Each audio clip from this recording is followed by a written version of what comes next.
Assalamualaikum warahmatullahi wabarakatuh.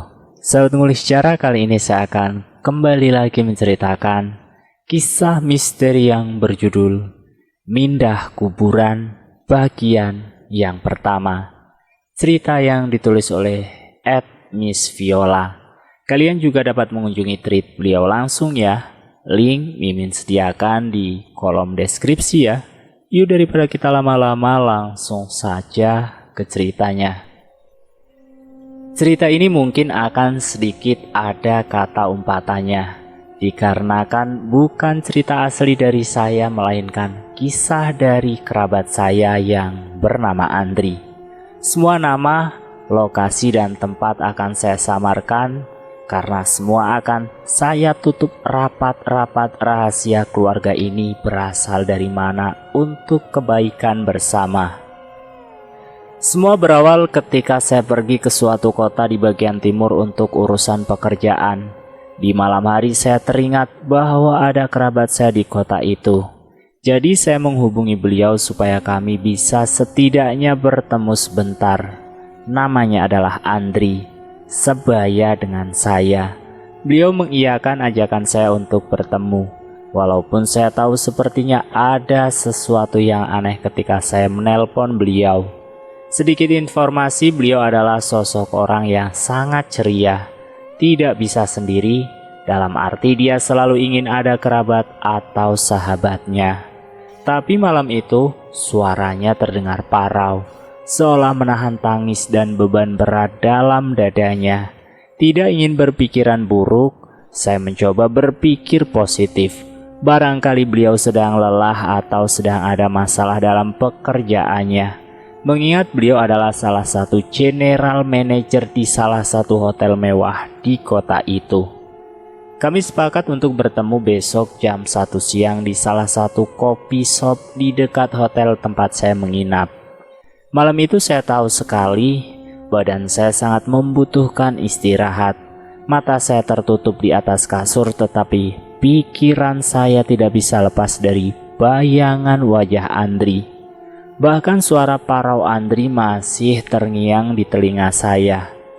Dalam pejaman mata saya merasa ada sesuatu yang mondar-mandir melewati kaki saya.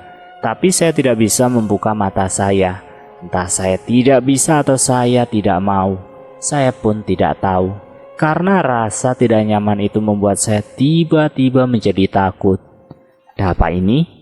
Saya berusaha tidak peduli dengan bayangan-bayangan, entah itu halusinasi di kepala saya atau memang ada sesuatu di bawah kaki saya.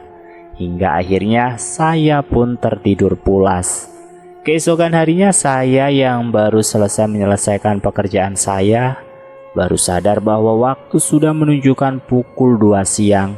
Saya bergegas mendatangi coffee shop di tempat kami sepakat untuk bertemu. Dari jauh saya sudah melihat Andri duduk di salah satu sudut kafe. Tatapan matanya kosong dan tangannya memegang satu batang rokok yang menyala tapi seperti tidak dihisap sama sekali.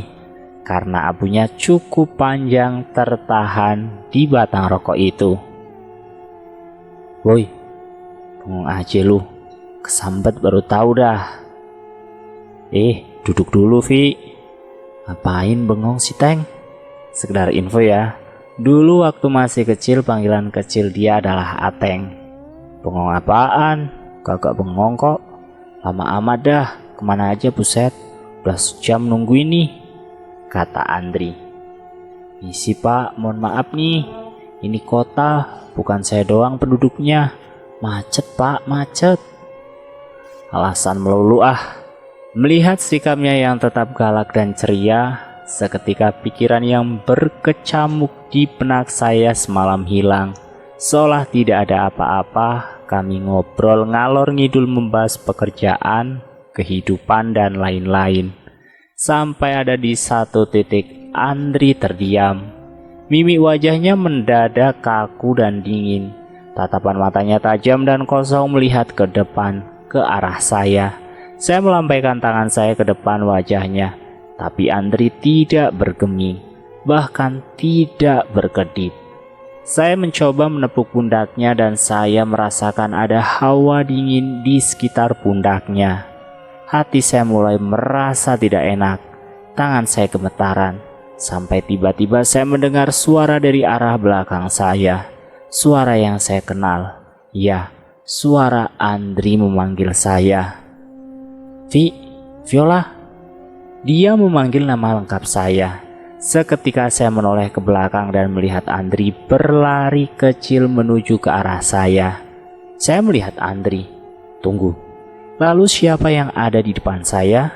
Saya kembali menoleh ke orang yang duduk di hadapan saya. Dan kosong. Bersih. Padahal tadinya ada 2 gelas kopi kami yang dibeli oleh Andri. Sorry, gue telat. Ada trouble dikit tadi di kantor. Belum nunggu lama kan? Tanya Andri. Saya masih terpaku dan tidak percaya. Yang saya lihat tadi itu nyata.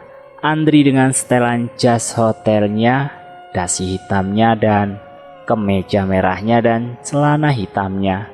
Bahkan kami bercengkrama dan tertawa. Dan sekarang ada Andri lagi yang datang dari belakang saya dengan setelan yang sama dan duduk di kursi yang sama pula.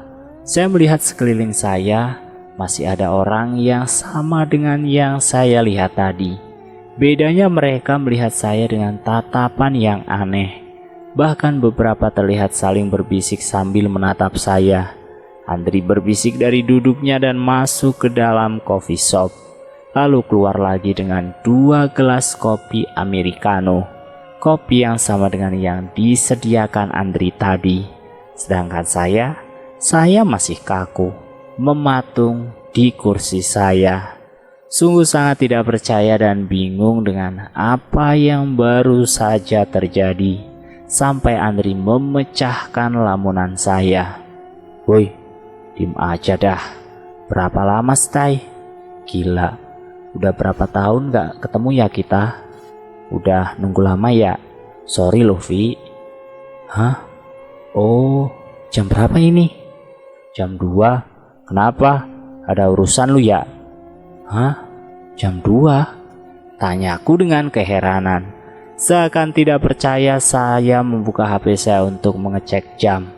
Dan benar saja, waktu di HP saya menunjukkan pukul 2 siang. Sungguh aneh. Tapi saya buru-buru mengatur nafas dan mengembalikan kembali jiwa saya yang hilang karena kejadian barusan. Lo gak kenapa-napa kan, Dri? Tanyaku. Gak kenapa-napa kok. Kenapa emangnya? Tanya Andri. Gak apa-apa sih, nanya aja. Apa kabar lu, Teng? Buset, tambah makmur lu ya. Mentang-mentang jadi GM sekarang, kataku. Ya gimana ya, orang sukses mah emang gini. Anjir, songong lu ya sekarang, kataku. Kami pun larut dalam perbincangan kami siang itu. Sama seperti saya larut dalam perbincangan yang hampir sama dengan Andri yang lain. Sampai akhirnya saya menanyakan kabar keluarganya. Nyokap bokap gimana, Andri? Tanyaku. Baik sih. Lah kok sih? Tanyaku dengan heran. Ya gitulah, baik kok. Mampirlah ke rumah kalau mau tahu kabar mereka, kata Andri. Emang kenapa? Tidak ada jawaban dari Andri. Wajahnya berubah sendu. Terlihat ada kesedihan mendalam di matanya. Lu stay sampai kapan, Vi? Ini hari apa sih? Rabu ding ya? Sampai Sabtu nih. Aturan sih sampai Jumat. Tapi kayaknya mau extend sehari buat make sure everything is good here, kataku. Mau mampir ke rumah gak? Lo masih bisa lihat setan gak sih? Tanya Andri. Ih, pertanyaan lo. Ya gue lihat setan nih depan muka gue. Haha, sialan lo. Emang kenapa kalau masih? Tanyaku. Nanya doang sih. Jadi mau mampir gak ke rumah? Tanya Andri. Karena ada sesuatu yang saya rasa tidak beres, Saya pun mengiyakan untuk mampir ke rumah Andri di hari Jumat setelah Andri selesai dengan urusan pekerjaannya. Di hari Rabu sampai ke hari Jumat saya merasa waktu lama sekali berlalu. Mungkin karena memang saya penasaran dengan apa yang terjadi pada Andri. Jadi saya merasa waktu terlalu lama berlalu. Hari Jumat pun tiba. Saya menunggu Andri di hotel sambil terus melihat jam, berharap Andri segera datang. Pucuk dicinta ulam pun tiba. Tepat pukul 4 sore Andri akhirnya datang menjemput saya. Perjalanan dari hotel menuju ke rumah Andri tidak terlalu jauh sebetulnya. Kalau saya lihat di Google Map, jaraknya hanya sekitar 8 km. Dengan jarak 8 km, estimasi perjalanan sekitar 20 hingga 30 menit. Tapi dalam perasaan saya rasanya perjalanan itu jauh dan lama sekali. Walaupun memang sesampainya di rumah Andri, waktunya sesuai dengan estimasi perjalanan. Rumah Andri cukup besar, karena memang ada 2 keluarga di rumah itu. Keluarga Andri dan keluarga adik dari Tante Sien, Mama Andri. Rumahnya adalah rumah tua keluarga Tionghoa yang pagarnya masih terbuat dari tembok setinggi kurang lebih 3 meter dengan pintu kayu jati berwarna coklat tua. Ketika masuk ada halaman yang cukup luas, sumur di bagian pojok kiri saya, dan bangunannya benar-benar masih autentik bangunan rumah Tionghoa zaman dulu. Pintu dan jendelanya masih terbuat dari kayu jati. Atapnya masih berbentuk ala Tionghoa zaman dulu. Bagus dan terawat. Saya memasuki pagar dan tiba-tiba bulu kuduk saya semua berdiri. Ada yang aneh dengan rumah ini. Di balik kemegahannya seperti ada yang disembunyikan. Tante Sien, Mama Andri menyambut saya dengan sangat ramah. Tapi aneh, tangan kanannya seolah kaku dan badannya seperti condong membungkuk ke sebelah kanan. Di belakang Tante Sien saya melihat ada Om Ki, papanya Andri. Ia duduk di kursi roda dengan, maaf ya, mulut yang agak penyot dan kesulitan berbicara. Halo Vi, ya ampun, apa kabar kamu? Tambah subur ya sekarang. Sambil merangkul saya dan saya pun membalas rangkulannya. Halo Tante, kabar baik Tante. Ya nih, tambah melar badannya. Tante kenapa tangannya? Tanyaku. Oh, nggak apa-apa nih. Kata dokter gejala stroke, tapi nggak apa-apa. Yang penting masih bisa masak. Kata Tante Sien. Halo Om Gi, apa kabar? Ucapku sambil berjongkok agar sejajar dengan Om Ki. Iya, au, ai, pi. Atau iya, halo, baik, Vi. Om juga kena stroke, Vi. Waktu jatuh dari kamar mandi, sempat mondok sebentar di rumah sakit. Terus sama dokter disuruh pakai kursi roda, soalnya sudah susah jalannya. Kata Tante Sien. Oh ya ampun, sehat-sehat ya Om, Tante. Angel mana Tante? Angel adalah adik Andri ya. Halo Ci. Halo Angel. Astaga, udah tambah tinggi aja sekarang. Udah kuliah ya kamu Angel? Tanyaku. Ya Ci, udah mau masuk kuliah tapi kayaknya tahun depan aja. Mau jagain mama papa dulu sampai bisa ditinggal sendiri. Kan kok Andri kerja terus, jadinya nggak ada yang jagain di rumah, kata Angel. Angel, bikinin minum, mama sama papa mau istirahat dulu ya. Vi, Tante tinggal dulu ya. Ya Tante, istirahat dulu saja Tante, kataku. Tante Sin dan Om Gi pun masuk dalam kamar, dan saya menunggu Andri yang sedang berganti pakaian di ruang tamu.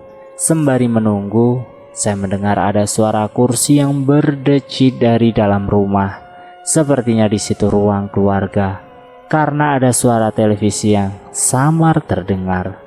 Karena penasaran, saya pun melongok melihat ke bagian dalam rumah yang tertutup setengah tirai. Saya melihat ada kursi goyang yang terbuat dari kayu, bergerak maju dan mundur. Ada seseorang yang duduk di kursi itu, tapi saya tidak bisa melihat siapa yang duduk di sana. Tiba-tiba saya dikejutkan oleh seorang kakek-kakek yang berteriak di samping saya. "Pergi kamu, sebelum kamu kena akibatnya, pergi!" Andri dan Angel berlari menuju ke arah saya dan dengan sigap memegangi kakek tersebut.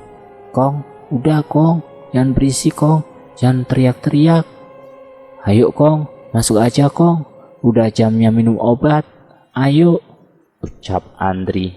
Andri dan Angel memopoh kakek tersebut masuk ke salah satu kamar dan kembali keluar menemui saya yang terkejut setengah mati. "Sorry ya Vi, itu engkongku, Kong Lim, emang agak kurang sehat," kata Andri. "Sorry ya Ci, ini diminum dulu Ci tehnya," ucap Angel sambil menyodorkan secangkir teh. "Ya nggak apa-apa," kaget aku. "Yang duduk di kursi goyang itu siapa Andri?" "Hah? Kursi yang mana?" "Yang di dalam." "Ya, yang di dalam situ," ucapku sambil menunjuk ke bagian dalam rumah. "Gak ada siapa-siapa Ci dari tadi. Kita cuma berlima di rumah kok. Soalnya keluarga Nita lagi keluar sih." Nita atau Tante Nita adalah adik dari Mama Andri. "Seriusan?" tanyaku. "Lah iya serius," jawab Andri. "Andri, lu jujur deh sama gue. Ada apaan sama keluarga lu? Asli, ini pasti ada yang gak beres Andri. Dari masuk pagar tadi, udah beneran deh, gak enak banget perasaan gue. Dari pertama gue nelpon lu, udah kerasa gue ada sesuatu sama lu Andri," ucapku. "Biar Angel aja deh yang cerita, udah males gue, capek gue Vi. Gue juga sebenarnya udah sejak 6 bulan lalu mau ngontak lu, tapi gue gak enak, takutnya lu nganggep lu dukun." "Ah gitulah Vi, ngertilah maksud gue ya," kata Andri. "Ya udah, pokoknya sekarang gue udah ada di sini, terserah siapa yang mau cerita," kataku. "Jadi gini Ci, kita semua tahu kan ya, kalau dari dulu sampai sekarang itu biasanya kalau ada keluarga Tionghoa yang meninggal itu dikuburnya di salah satu area gitu atau dikremasikan, terus abunya dilarung atau disimpan di rumah gitu kan. Nah, kalau keluarga kami beberapa ada yang mencar-mencar karena dulunya nggak beli satu lahan yang luas sekalian untuk satu keluarga besar dan mulai susah cari lahan pemakamannya. Terus kebetulan mama itu dapat info kalau ada lahan yang cukup luas di daerah yang bisa digunakan untuk makam keluarga.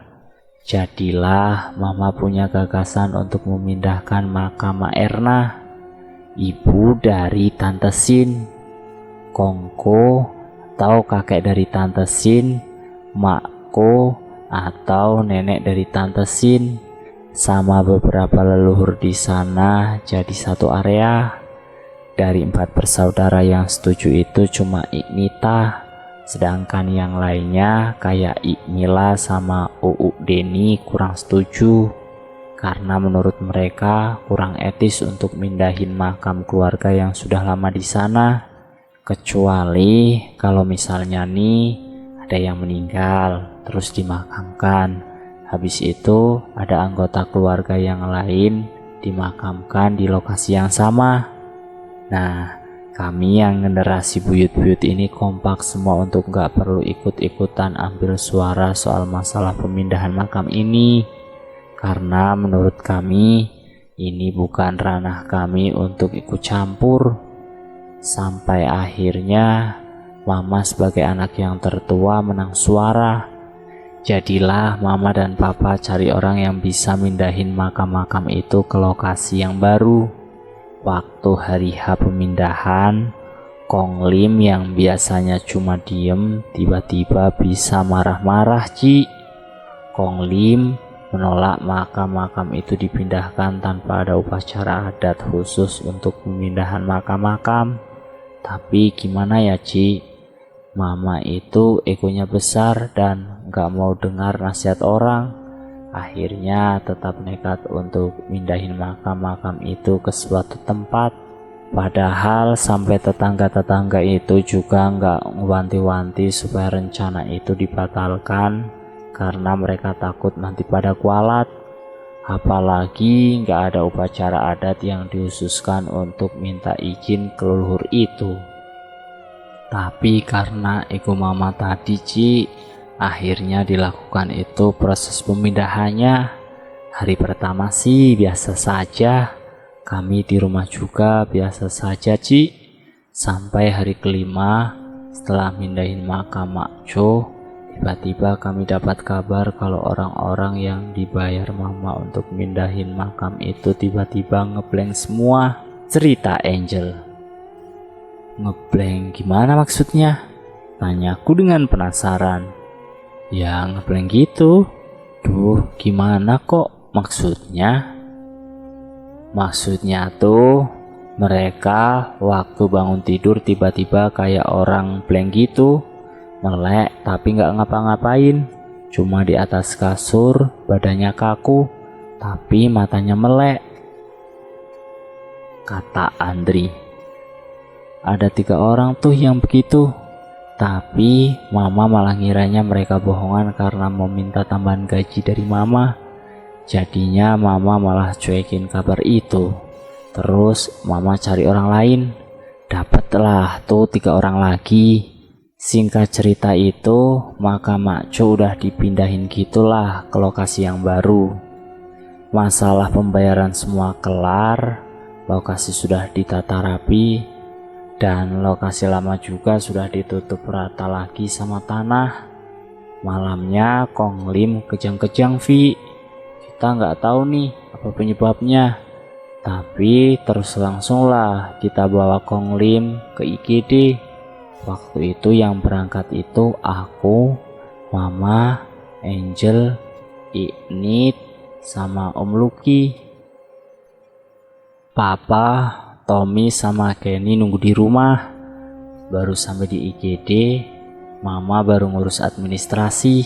Tiba-tiba Kenny nelpon Angel. Katanya papa jatuh dari kasur terus teriak-teriak. Karena panik dan merasa masih kecil-kecil, kami gak bisa apa-apa. Aku sama Angel langsung inisiatif pulang ke rumah buat ngecek papa. Sampai rumah, bener saja papa masih di bawah kasur dan masih teriak-teriak gak jelas gitu. Aku pikir papa kesakitan kan. Langsung aja aku bawa juga tuh si papa sama Tommy dan Kenny sekalian. Kebetulan malam itu harusnya si Sinta, anaknya Iknita yang paling gede, pulang ke sini karena dia kan kuliah di Singapura. Ia sengaja flag malam supaya pulang langsung tidur kan. Kita nggak akan kepikiran mau ngabarin kalau kita semua ke rumah sakit. Saking paniknya lah. Baru sampai di rumah sakit nih, udah ada telepon lagi dari Sinta. Dia nyariin kita, katanya dia sudah sampai rumah. Tapi karena capek juga bolak-balik, akhirnya kita suruh Sinta nyusul kita naik ojol ke rumah sakit. Setengah jam kemudian, Sinta ngabarin kita kalau dia menuju ke rumah sakit naik ojek pangkalan. Karena udah lama banget nyari ojol tuh nggak nyangkut-nyangkut di aplikasi katanya. Karena papa dan Kong Lim sudah ditangani dokter, aku, Mama, Kenny, Tommy, Angel, sama Iknita dan Om Lucky nunggu tuh di depan IGD sambil dengerin cerita kronologi dari Kenny sama Tommy kenapa papa bisa jatuh. Mereka bilangnya sih mereka nggak tahu karena mereka lagi pada nonton TV di ruang keluarga. Terus dari jauh kita dengar suara ambulans. Kelihatan banget deh, itu ambulan ngebut banget buru-buru masuk dalam area IGD. Perawat dari IGD sudah mulai pada keluar bawa ranjang gitu, sama ada beberapa alat yang buat pompa pernafasan. Kita mah cuek aja, cuma minggir aja ke tempat yang lebih aman karena takutnya kita ganggu kerjaan perawatnya kan. Di belakang mobil ambulan itu ada mobil pick up polisi gitu, ngangkut motor sama orangnya juga. Oh, ada kecelakaan, pikirku. Terus di depan IGD itu ada salah satu polisi berdiri sambil mencet-mencet HP-nya, terus dia nelpon. Lah, terus HP ku bunyi. Gue lihat cuma nomor doang. Karena nggak diangkat-angkat, berisik kan tuh ringtone HP. Polisinya tuh nengok ke gue, ngeliatin kayak macam ngomong, berisik bego, angkat napa? Gitulah. Terus gue angkat tuh telepon. Anehnya gue sama pak polisi itu tuh masih tatap-tatapan gitu loh. Ngerti nggak sih lo? Jadi pas gue angkat, suara di telepon sama suara bapak itu kayak jadi satu gitu.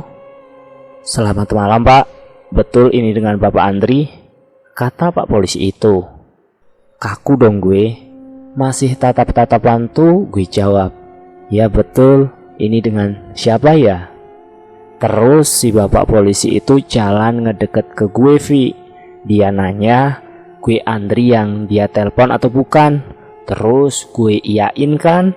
Dari situ dia matiin teleponnya, terus dia nanya ke gue, apa benar gue kenal sama Sinta? Dan gue jawab iya dong. Terus dia jelasin kalau Sinta kecelakaan di jalan. Jadi dia bonceng ojek pangkalan, terus nggak ada apa-apa, tiba-tiba mereka jatuh dan Sinta sempat kehantam pembatas jalan. Sedangkan si bapak ojek cuma keseret dikit, gak ada luka yang serius. Jadi ambulan yang kita lihat itu ambulan yang ngangkut Sinta. Nita langsung lemes, Om Lucky langsung lari ke dalam nyari Sinta. Herannya mereka itu mungkin kepleset atau apa gitu. Tapi Sinta itu bisa kepental sekitar 8 meter sampai akhirnya ngehantam pembatas jalan, Vi.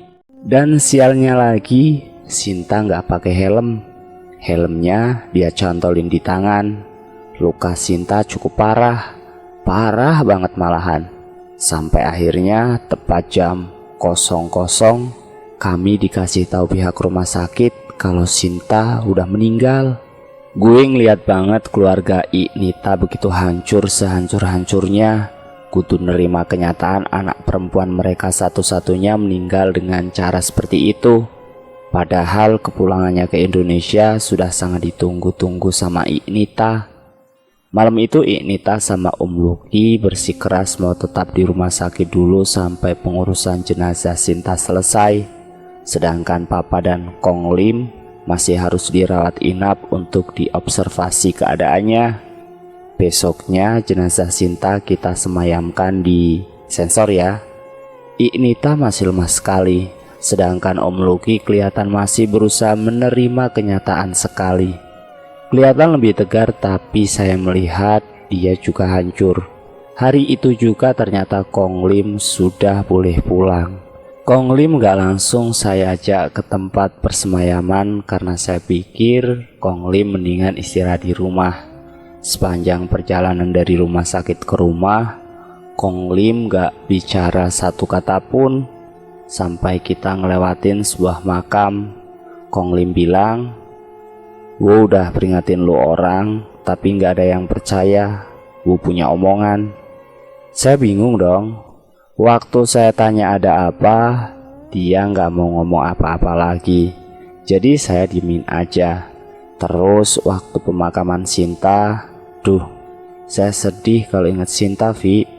Tuh anak baik banget, nurut anaknya, gak pernah aneh-aneh. Waktu pemakaman itu, Mama jadi orang terakhir yang nabur bunga ke makam Sinta. Tiba-tiba Mama jatuh. Terus waktu bangun, kondisinya bungkuk dan tangan kanannya kaku gitu. Setelah selesai pemakaman, kita bawa Mama ke dokter. Kata dokter itu stroke ringan. Tapi saya yakin ada yang gak beres di sini. Apalagi waktu kami pulang dari dokter, laki-laki kami dapat kabar kalau 3 orang yang mindahin makam Mak Jo itu kena kejadian yang sama kayak 3 orang pertama. Di situ saya sudah yakin deh kalau ada yang gak beres. Bener-bener deh, Vi. Sekarang saya tanya deh, Vi. Kamu bisa nggak lihat ada apa di sini? Saya bukannya mau nganggap lu dukun ya, Vi. Cuma saya nggak mau berurusan sama orang yang nggak kenal. Takutnya mereka manfaatin keluarga gue, Vi. Tapi kalaupun lu nggak bisa atau nggak mau, gue nggak maksa kok, Vi. Cuma gue udah capek sama kondisi keluarga gue sekarang, Vi. Ucap Andri. Sebelumnya gue turut berduka cita ya, Teng Jel, atas meninggalnya Sinta. Sejujurnya gue lagi dipagerin supaya nggak terlalu berurusan dengan mereka. Jawabku. Sejujurnya gue lagi dipagerin supaya nggak terlalu berurusan dengan mereka, mengingat gue udah mau merit. Jadi untuk menghindari hal-hal yang tidak diinginkan, gue dipagerin dan dibatasin aksesnya untuk berurusan dengan mereka. Tapi setidaknya gue akan coba minta izin untuk sekedar melihat ada apa di sini ya.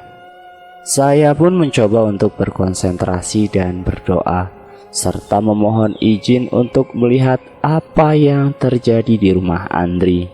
Dengan tulus dan tanpa paksaan saya meminta untuk diberi akses supaya setidaknya saya bisa mencarikan solusi untuk keluarga Andri. Sekitar 10 menit saya berkonsentrasi, berdoa dan mencoba fokus. Saya dikagetkan dengan hembusan angin di tengkuk sebelah kiri saya. Sudah diperbolehkan mungkin. Perlahan saya buka mata saya, dan betapa terkejutnya saya karena saya melihat ada 4 sosok di depan wajah saya persis. Bisakah kalian bayangkan? Kalian sedang memejamkan mata, lalu ketika kalian buka mata kalian, ada 4 sosok di depan wajah kalian. Dengan satu sosok yang sedang melotot hingga bola matanya seakan hampir keluar dari rongganya. Yang satu sosok dengan wajah yang sangat keriput yang rahangnya menganga sampai hampir terlepas dan bahkan kalian bisa melihat tenggorokannya yang penuh dengan belatung. Satu sosok yang setengah wajah rusak dengan tetesan darah kehitaman dari hidungnya. Dan satu sosok yang berwajah tua dengan kulit pucat dan tatapan mata yang tajam seolah menunjukkan ketidaksukaannya dengan kehadiran kalian di situ. Yang kalian bayangkan itu adalah yang saya rasakan. Ngeri, takut, panik bercampur mual. Air mata saya sudah tertahan di pelupuk mata, menunggu saya berkedip untuk menetes. Badan saya kaku sekaku-kakunya, tidak bisa berdiri, tidak bisa berlari. Bahkan untuk berteriak pun suara saya tertahan di tenggorokan. Saya mencoba memberanikan diri untuk melihat ke arah Andri dan Angel, untuk memastikan apakah mungkin ada sosok yang menempel atau mengikuti mereka berdua. Sungguh mereka sangat tidak beruntung, karena saya melihat mereka berdua diselimuti asap hitam, tidak berbentuk, hanya berupa asap yang mengelilingi tubuh Andri dan Angel. Tapi saya yakin sekali itu bukanlah hal yang baik. Jauh dalam lubuk hati saya menyesal sekali menuruti permintaan Andri dan Angel. Tapi ibarat nasi sudah menjadi bubur, saya tidak bisa berbuat apa-apa lagi. 4 sosok di depan saya menghilang, seolah terbang melewati tubuh saya, dibarengi dengan bau anyir yang menyengat dan hawa yang sangat dingin. Hingga tiba-tiba kami bertiga mendengar suara dentuman barang jatuh yang cukup keras. Bahkan sepertinya bukan hanya kami bertiga yang mendengar, karena Tante Sien yang sedari tadi di dalam kamar pun tiba-tiba keluar dan menghampiri kami. "Suara apa itu? Ada ban pecah ya?" tanya Tante Sien. "Gak mah, kan suaranya dari dalam," jawab Andri. Andri berlari ke dalam ruang keluarga untuk mencari barang apa yang jatuh sehingga membuat suara dentuman yang cukup keras itu. Tante Sien berusaha mengimbangi langkah Andri, tapi kaki kanannya tiba-tiba terseok. Dari situlah saya bisa melihat bahwa ada 2 sosok yang menempel di tubuh Tante Sien. Satu sosok menggantung dari leher sampai ke tangan kanannya. Sesosok laki-laki renta yang kurus kering dan terus meringis. satu lagi sesosok anak kecil yang menggantung di kakinya. Bukan sebuah pemandangan yang semua orang ingin lihat, tapi entah kenapa jauh di dalam lubuk hati saya sudah menduga hal-hal gangguan seperti ini terjadi kepada keluarga Andri. Tapi makhluk itu berjumlah jauh lebih banyak dari yang saya pikirkan. Andri kembali ke ruang tamu dengan helaan nafas yang cukup panjang. "Gimana Andri? Apa yang jatuh?" tanyaku. "Nggak ada apa-apa Vi, mungkin ada buah jatuh kena genteng rumah," jawab Andri. "Gimana? Lu lihat apa? Dari tadi diem aja," tanya Andri dengan penasaran. "Sorry Andri, gue bukannya nggak mau bantu, cuma ya jujur aja gue nggak punya kekuatan sebesar itu untuk ngusir apa yang ada di sini yang gangguin keluarga kalian," jawabku. "Emang ada apaan sih?" tanya Andri makin penasaran. "Kayaknya ada hubungannya sama proses mindahin makam keluarga lu deh. Soalnya yang gue lihat nih, orang Tionghoa zaman dulu semua kayaknya..." Bentar, sela Andri. Andri masuk ke dalam salah satu kamar dan keluar lagi dengan membawa beberapa lembar kertas. "Yang ini bukan?" tanya Andri. Rupanya Andri membawa beberapa lembar foto lawas, mungkin foto sekitar tahun 60 sampai tahun 80-an. Karena fotonya sudah mulai menguning dan beberapa bagiannya mulai rusak, maaf, saya tidak bisa share fotonya ke sini karena menghindari hal-hal yang tidak kita inginkan. Saya mengamati satu persatu orang yang ada di foto tersebut dan betapa terkejutnya saya bahwa benar ada beberapa makhluk yang sama persis dengan yang ada di foto lawas itu. Jika diartikan dalam bahasa Indonesia, kira-kira maknanya, saya sudah bilang kan, kalian bermain api dan sekarang kalian tanggung akibatnya karena api itu sudah membakar seluruh rumah ini, kata Kong Lim. Kong Lim mengejutkan kami dengan tiba-tiba berbicara dengan nada tinggi yang terdengar sangat marah dengan bahasa Mandarin yang bahkan kami tidak paham. Saya memasang raut wajah bingung hingga Kong Lim berjalan pelan mendekati saya dan berkata, "Mereka harus terima karma dari perbuatan mereka. Lu kalau mau selamat, mending lu buru-buru pergi dari sini," kata Kong Lim. "Tapi Kong, lu kalau mau tahu, lu tanya sama mereka deh," kata Kong Lim. "Kong, udah yuk. Kong, istirahat aja. Nanti Kong kumat lagi kalau kecapean," kata Angel. Angel mengantarkan Kong Lim ke kamarnya, meninggalkan saya dan Andri dalam keheningan. Saya masih ragu apakah saya harus melanjutkan keingintahuan saya dan Andri atau tidak. Di satu sisi saya merasa takut, di sisi lain ada rasa ingin melindungi dari dalam diri saya. Saya pun memutuskan untuk membuka komunikasi dengan salah satu dari mereka dan meminta izin pada Andri untuk menggunakan kamarnya. Andri mengizinkan dan mengantarkan saya ke dalam kamar, lalu menunggu di luar karena saya ingin fokus dan tidak ingin membuat Andri ketakutan. Di dalam kamar saya masih bimbang, lakukan atau tidak. Sekitar 15 menit saya berjalan mondar-mandir, berpikir jernih untuk mengambil keputusan, hingga akhirnya saya memutuskan untuk membuka komunikasi dengan tujuan ingin tahu apa yang sebenarnya terjadi dan apa yang mereka ingin keluarga Andri lakukan untuk menebus kesalahannya. Saya duduk bersila di ujung ranjang tua milik Andri. Dengan posisi bersila saya menutup mata dan memohon izin untuk bisa berkomunikasi dengan salah satu dari mereka. Sekitar 10 menit tidak ada perubahan apa-apa dengan saya, hingga lampu di kamar Andri padam dengan sendirinya. Seketika bulu kuduk saya berdiri. Saya tahu ada sosok yang berjalan dari ujung kasur menuju ke arah saya. Tapi saya belum berani membuka mata. Samar-samar saya merasa sosok itu memegang tangan saya, seolah mengisyaratkan bahwa semua akan baik-baik saja. Saya pun memberanikan diri untuk membuka mata saya dan menengok ke arahnya. Beruntung bagi saya karena sosok ini tidak menunjukkan rupa aslinya, melainkan sosok seorang nenek-nenek yang menggunakan jari dan atasan putih seperti kebaya kutu baru. Beliau tidak berkata-kata sedikit pun, hanya tatapan penuh kemarahan yang beliau perlihatkan kepada saya. Beberapa detik kemudian beliau melihat mata saya dan tiba-tiba saya terpental ke atas kasur. Saya sepertinya sempat blank beberapa saat, sampai saya diperlihatkan sebuah gambaran yang hampir menyerupai film yang diputar di otak saya. Bagi masyarakat keturunan Tionghoa bukanlah hal baru jika ada yang meninggal.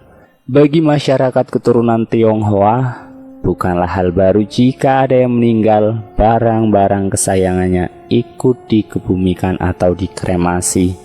Baik itu baju yang selalu dipakai semasa hidupnya, barang kesayangannya, sepatu favoritnya, bahkan termasuk perhiasan kesukaannya dan barang-barang lain. Dan bagi mereka masyarakat keturunan Tionghoa, di samping makamnya biasanya juga akan dimakamkan penjaganya. Seperti apa bentuknya, saya pun tidak tahu. Tapi kalau kalian pergi ke makam Tionghoa, biasanya akan ada satu nisan kecil di samping kiri yang searea dengan makam utama. Banyak orang yang terkadang memanfaatkan makam-makam tersebut, seperti misalnya digali diam-diam untuk diambil perhiasan di dalamnya atau barang lain yang nilainya cukup tinggi. Inti dari apa yang beliau perlihatkan kepada saya adalah bahwa kejadian pemindahan makam keluarga yang dilakukan oleh keluarga Andri ternyata menyimpan sebuah rahasia, bahwa Mama Andri menggali makam-makam tersebut untuk mengambil beberapa barang yang ada di makam para leluhur. Dan ada beberapa kesalahan yang Mama Andri lakukan, seperti yang pertama, tidak melakukan ritual khusus pemindahan makam dan tidak meminta izin. Yang kedua, tidak ikut memindahkan sang penjaga. Yang ketiga, tidak menggunakan tanah makam yang lama untuk menutup tanah makam yang baru.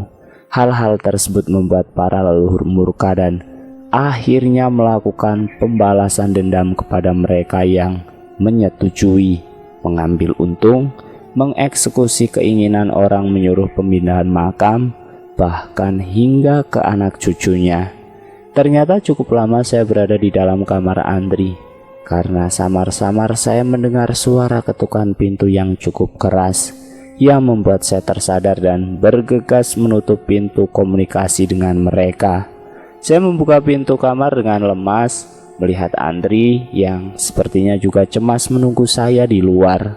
Karena takut hal ini akan berlarut-larut, saya pun menceritakan semua yang saya lihat kepada Andri. Saya seakan sudah tidak peduli apakah Andri akan percaya atau tidak. Saya hanya berharap akan ada jalan keluar untuk masalah ini. Tak disangka respon Andri menunjukkan seolah dia sudah tahu tentang hal ini. Andri berjalan lunglai ke dalam kamarnya dan duduk di atas kasur, mengatupkan kedua tangannya untuk menutupi wajahnya. Gue juga sebenarnya pernah mimpi kayak gitu, Vi. Gue pernah didatengin makco gue dan dikasih tahu kalau keluarga gue bakal kena karma karena udah ngambil yang bukan haknya.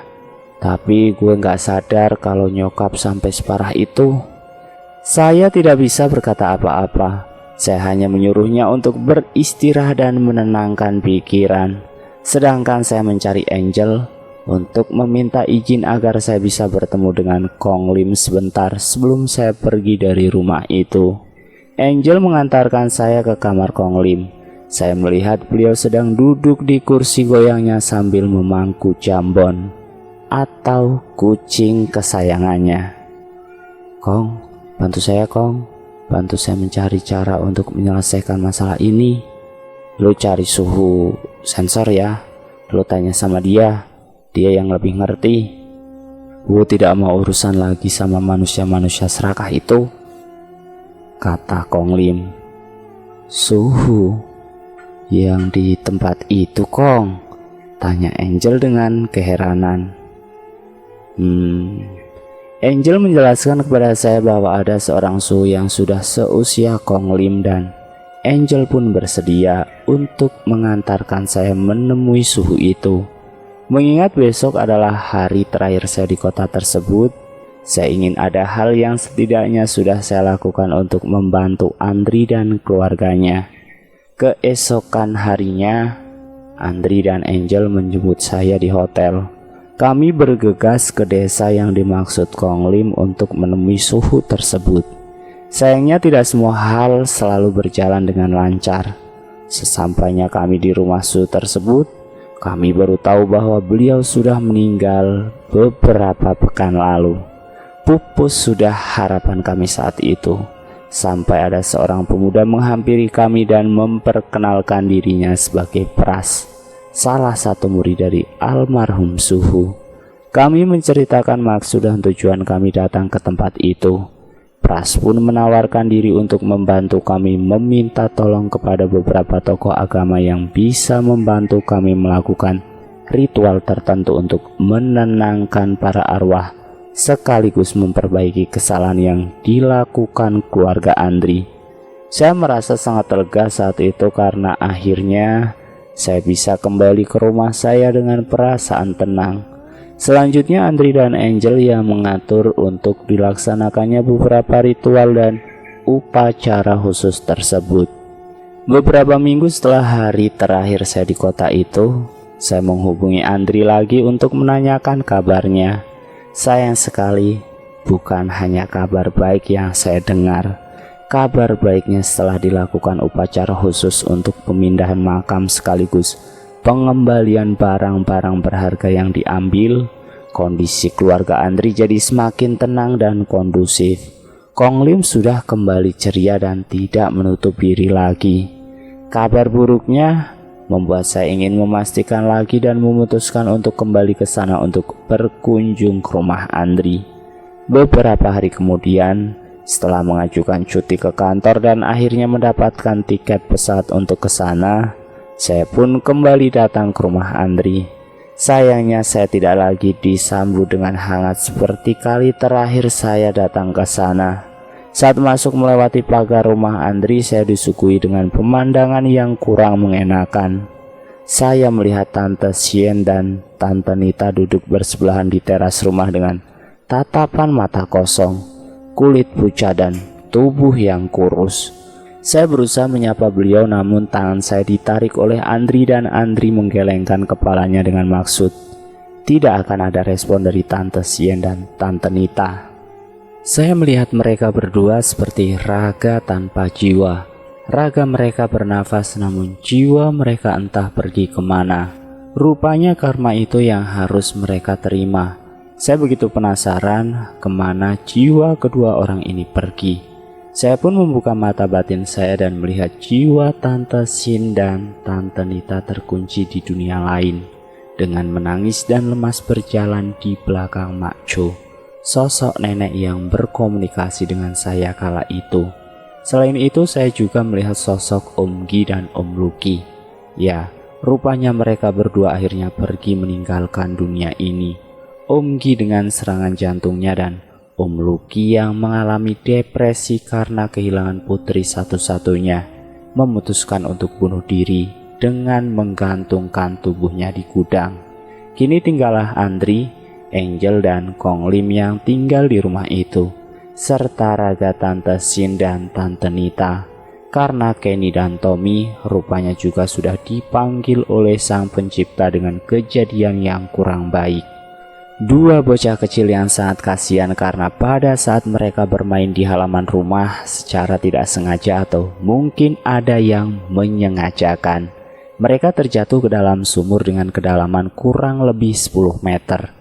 Beruntung saya sudah tidak melihat bayangan hitam yang menyelimuti Andri dan Angel, karena mungkin pada saat itu entah karena saya datang di saat yang tepat atau memang beginilah jalan takdir hidup mereka.